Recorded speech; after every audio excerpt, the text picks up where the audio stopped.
tarde a todos. Em primeiro lugar, quero agradecer o convite que me foi feito para estar aqui e quero agradecer a vossa presença num dia tão bonito. E pensar também que já devem ter ouvido tudo o que havia a dizer sobre o envelhecimento ativo, nos múltiplos aspectos dos direitos, da funcionalidade, e acabaram com a felicidade. Eu não vou dissertar sobre a felicidade, mas o que eu vos trago aqui é simplesmente um testemunho, aquele que tenho observado. E, portanto, é um testemunho pessoal, e muito que o observo naqueles que estão mais próximos. Na velhice de meu pai, na velhice de minha mãe, que fez há 3 dias, 96 anos. E cá continua. No dia em que fez anos foi internada num hospital por uma intercorrência e depois eu disse-lhe, mãe, Nosso Senhor não quer lá em cima ainda. Mas nem que ele continua a ver os filhos a ficar cada vez mais velhos e os netos a reproduzirem-se como coelhos. É engraçado. A minha mãe disse que fala com o meu pai. Acho que tem as cinzas no quarto. Não sei se fala com as cinzas, mas ela diz que o pai já tem argumentado com ela nessas conversas imaginárias e diz assim: anda cá para cima, não estás a fazer nada, já ninguém precisa de ti. Mas ela continua. Eu vi no vosso programa que, em parte, esta associação tinha nascido na sequência de um ciclo que eu organizei juntamente com a Gulbenkian, a doutora Isabel Mota, que foi o Fórum Gulbenkian para o Envelhecimento. Há este livro publicado, encontra na Gulbenkian, que é um livro ótimo. Eu não só contribuí para a organização, não tenho aqui nada escrito por mim, mas eu chamei este ciclo O Tempo da Vida. E, de facto, o tempo da vida, porque eu entendi que, de alguma maneira, a vida que nós vivemos é como se fosse uma sonata, uma sinfonia com vários andamentos. E eu gostava que a velhice fosse o Allegro vivace. E, por isso, na continuidade daquilo que somos e do percurso, no nosso caminho neste mundo, o Tempo da Vida, que era um bom título. Se pegarem neste livro, aqui na contracapa, aqui, no último, está um pequeno texto de um escritor que eu admiro muito, que eu acho genial, e que por acaso é meu irmão. É verdade. Nós vivemos no mesmo quarto durante 23 anos e depois separámos-nos por mútuo consentimento. E, de facto, neste texto é sobre a solidão. Eu acho que vou gostar de ler isto, eu, pelo menos. Era assim: durante muito tempo pensei que não sabia o que era a solidão. E como todas as pessoas que não sabem o que é, acabei por escrever sobre ela. Acho que outro dia aprendi o que era. Eu moro num bairro pobre, um bocadinho de uma aldeia dentro de Lisboa, com merceariazinhas, padariazinhas, cafezinhos, pessoas pobres, a maior parte delas velhas, pequenos comércios, pequenos marginais, inclusive a pequenos travestis, e costumo comer nos restaurantes pequeninos que há ali em volta. A um desses restaurantes vai jantar, às vezes, uma senhora, uma atriz de teatro que eu não conhecia, uma atriz do tempo do António Silva, do Vasco Santana, da Beatriz Costa, que mora na Estefânia e vai a pé à hora do jantar, já com certa dificuldade em andar. Senta-se muito elegante, sempre muito bem vestida, com colares, anéis, penteados armados com laca e come com gestos preciosos, cirúrgicos, cheios de mindinhos. Há pessoas que em todos os dedos são mindinhos, têm uma delicadeza séria de mindinhos. E então as mãos dela mexem nos talheres como se estivessem dançando com eles. Eu perguntei ao dono do restaurante que é assim um senhor que foi louro e de olhos azuis, conserva os olhos azuis, mas perdeu o louro, que se chama Arménio, e que poderia ter competido com o Virgílio Teixeira nos filmes portugueses desta era. É muito bem educado e extraordinariamente delicado. Perguntei, quem é? E ele disse-me, é fulana tal, que era uma grande atriz e continua a vir aqui jantar. Sabe, ela continua a deitar-se às 2 da manhã, porque continua ainda no tempo da sua glória teatral, em que os artistas da época se deitavam tarde, e então fica a fazer não sei o quê. Só vai para a cama a essa hora, mantém o mesmo horário dos seus tempos de glória. E estava ali a comer sozinha. 2 ou 3 dias depois entrei no restaurante, ela estava lá, e não sei, foi daqueles impulsos que nós temos às vezes, fui ter com a senhora e disse-lhe, dá-me licença que lhe beije a mão. E ela estendeu uma mão imperial, de princesa, cheirava bem ainda por cima, e eu beijei e pedi licença para me sentar, e ficámos a falar. A certa altura eu disse-lhe, a senhora tem um sorriso tão bonito, importa-se de me fazer um sorriso? E ela toda arranjada, olhou para baixo, e eu reparei que estava a tirar da carteira o espelhinho para ver se estava bem pintada, e então tirou um tubo e consertou o batom até fazer uma boca perfeita da forma das copas das cartas de jogar. E só então é que levantou os olhos para mim, olhou para mim e sorriu. Eu tinha a impressão que aquele sorriso estava dentro de uma lágrima. E fica com certeza que não há nada mais bonito do que um sorriso dentro de uma lágrima. Foi até hoje o sorriso mais bonito que me deram. Enquanto ela sorria, era tão engraçado, porque de repente era uma rapariga nova, de repente tinha 16, 17, 18 anos, as rugas desapareceram, o cabelo pintado passou a ser natural, os gestos ficaram fáceis, os olhos eram os olhos de uma menina elegante, uma espécie de flerte num jogo de sedução. E depois, quando o sorriso acabou, a menina desapareceu. Os 16 anos desvaneceram-se, apareceram as rugas, voltou a ficar curvada na mesa e voltou a estar diante de mim uma atriz já muito idosa, que fica acordada até às 2 da manhã a lembrar-se diante da televisão apagada dos seus tempos de glória. Isto é bonito.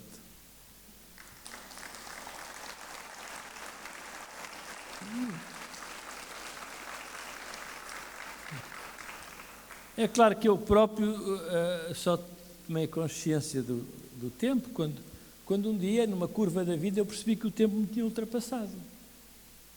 E subitamente parece que adquiriu outra velocidade. Vou fazer 70 anos em junho. E passou tudo tão depressa. Tão depressa. Eu continuo o mesmo. Não vejo descontinuidade. O que sou hoje era o que fui. Até há pouco tempo os meus doentes eram invariavelmente mais velhos do que eu. Eu agora, quando vejo a lista no consulta daquilo que vou ver, e reparo, a maior parte das vezes, sou mais velho que eles. Eu achava que velhos eram só aqueles que eram mais velhos que os meus pais. Eu não dera por nada. Eu não sentir esta descontinuidade, esta interrupção. Mas agora, claro, olhando ao espelho, vejo as rugas, vejo que as pregas, todas as pregas que nos amarrotam o corpo, sem que mudasse muito os meus apetites intelectuais, os meus interesses, até no fundo aquilo que faço todos os dias. Mas qualquer que seja a extensão do tempo que nós vivemos, a velhice, como dizia o Trotsky, o revolucionário, é a coisa mais inesperada que nos acontece. Alguém dizia de uma forma muito interessante, ser velho é como aprender uma nova profissão. Às vezes a velhice surge pé ante pé. Nós não damos por ela, a não ser de repente uma mirada no espelho, uma fotografia que alguém nos tira a capa e nós dizemos, como estamos velhos. Um vídeo que nos mostra os estragos do corpo, aquilo que o Vitorino Mésio, um dos escritores e poetas que eu mais admiro, dizia, chamava os estragos do tempo, a articulação perra, o portal quebrado, a expressão consumida. Às vezes a velhice instala-se de uma forma brutal, como um cataclismo. Tantas vezes na sequência de uma emoção, do grande desgosto, ficou velho de repente. Um dos livros que eu mais apreciei há muitos anos, enfim, eu sou homem de livros, As Memórias de Adriano, de Ursenar, que muitos certamente leram aqui. Eu gostei tanto desse livro que tive muitos anos até ler um livro de outra autora, com medo que a segunda leitura não fosse tão compensadora como a primeira, em que o imperador diz: eu sou como era, morro sem ser diferente. Mas então ele queixa-se da insubordinação do corpo e diz, o corpo que pede repouso, e ele diz, toda a minha vida eu fiz confiança na sabedoria do meu corpo. O meu corpo fazia com a minha vontade e com o meu espírito. O camarada inteligente de outrora, agora é um escravo, que protesta, que resinga, que resmunga. É claro que reparem que, em relação ao envelhecimento, fala-se muito nas limitações da idade. Eu escrevi um ensaio há anos sobre as limitações da idade. E é curioso, eu comecei a pensar no assunto. Um jogador de futebol, em fim de carreira, o que é que lhe acontece? Bom, as limitações do tempo são evidentes. O atleta perde pulmão, como dizem os comentadores. A velocidade abranda, o drible hesita, e agora as lesões são mais custosas de sarar. Eu perguntei a um grande especialista de ópera, um grande musicólogo, o que é que acontece à voz dos cantores, das sopranos? E ele disse, bem, vão perdendo o esmalte, o brilho, a respiração já não sustenta o instrumento. E a voz, que era uma, parece partir-se em 3 ou 4 vozes diferentes, conforme a área que cantam, conforme a coloratura. Depois pensei comigo, então o que é que acontece a um velho cirurgião? Uma das grandes interrogações é, darei eu por isso? Quando é que eu sei que já não sou? Que era e devo, naturalmente, de pôr as armas e partir para outra? De facto, observando o meu mestre, aquele que me ensinou o ofício, a técnica, o uso dos instrumentos, eu percebi que a certa altura eu comecei a encontrar nele uma hesitação, uma dúvida em relação ao passo seguinte, mais até que a simples execução. Portanto, eu outro dia estava a fazer uma cirurgia muito complicada com um rapazinho, que é um cirurgião feito, o meu discípulo favorito, um dos. E eu disse no final, uma operação bem executada, bonita, eu digo bonita, no rigor dos gestos, na elegância, na anatomia preservada, e disse-lhe assim, olha lá, o velho ainda está bom. E ele disse, não, ainda está para muito mais anos. Eu disse, isso eu não tenho a certeza, mas tens a obrigação de, quando achares que o velho já não está bom, de dizer assim, professor, se calhar é tempo de se retirar. As neurociências têm-se interessado muito pelo processo da deterioração cognitiva, da memória. E é muito curioso o que se passa em relação à memória. Embora a memória decline com a idade, os velhos retêm melhores recordações que estão ligadas a experiências positivas e esquecem as negativas, demonstrando assim uma espécie de sabedoria emocional. De facto, alguém que tem uma vida necessariamente recheada de emoções e de experiências, eliminam as experiências de tonalidade afetiva negativa. Se repararem bem, muitas vezes nós ficamos espantados. Acontece um desastre, qualquer coisa assim. Não podemos dizer à mãe, à tia, à avó, para não impressionar. E depois, quando contamos, ficamos estupefactos, parece haver uma indiferença. Afinal, parece que não chegou. Minha mãe diz que já não tem lágrimas para chorar. Mas confidenciou-me, olha, a única coisa que me faz vir as lágrimas, mas que não rebentam dos olhos, são alguns fados da Amália. É engraçado isto.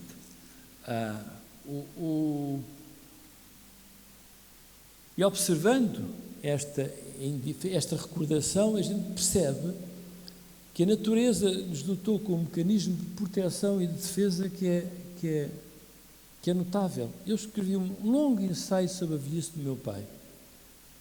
Um dia pediram para lhe falar a um congresso, e eu estava farto dessas coisas formais, peço desculpa os neurónios isto, e mais o hemisfério esquerdo isto, e te vou contar a história de um velho. E ele chamava-se a história de um velho. E eu não vou ler, porque era uma coisa relativamente longa, mas deixem-me só apenas aqui, para vocês, ler aqui algumas partes. Ele chamava-se a história de um velho, e eu disse, este velho tem um filho escritor que numa crónica que intitulou simplesmente Você, dizia com aquela sensibilidade em carne viva, com que ele tão bem sabe exprimir os sentimentos sobretudo de uma delicadeza indizível para a qual não há palavras. E ele dizia, nunca falámos muito, acho que nunca falámos nada. Dou agora por mim a olhar a sua cara devastada, os olhos fechados, os dedos que não cessam de mover-se, o seu frio constante, e fico calado a vê-lo.